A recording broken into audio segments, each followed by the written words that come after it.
Hi, my name is Neff, and I help vacation rental owners get more direct bookings on their website. In this video, I'm going to walk you through how to create your Google Analytics account. Before we get started, I want to make a key distinction here, because it could be a little confusing. Things are constantly evolving in the software world. As you can see up here, this prompt says, Universal Analytics will no longer process new data in standard properties beginning July 1st, 2023. Prepare now by setting up and switching over to a Google Analytics 4 property. If you're watching this video before July 1st, I would suggest creating a Universal Analytics property along with a Google Analytics 4 property. If you don't have a Google Analytics account already, go to analytics.google.com to get started.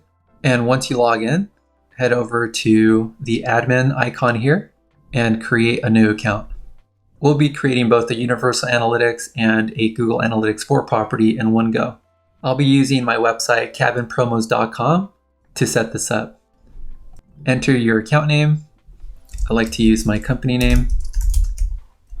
Account data sharing settings is really up to you. I like to keep the default settings here. Click on Next. For property name, I'll put the domain name, cabinpromos.com. And here's where we will create a Universal Analytics property. Click on Show Advanced Options, enable Create a Universal Analytics property. If you're using HTTPS, leave it here or change it without it. But in most cases, you'll have the secured HTTP. Put in your domain. So now we're going to create both a Google Analytics 4 and a Universal Analytics property. Let's click on Next. This section doesn't really matter.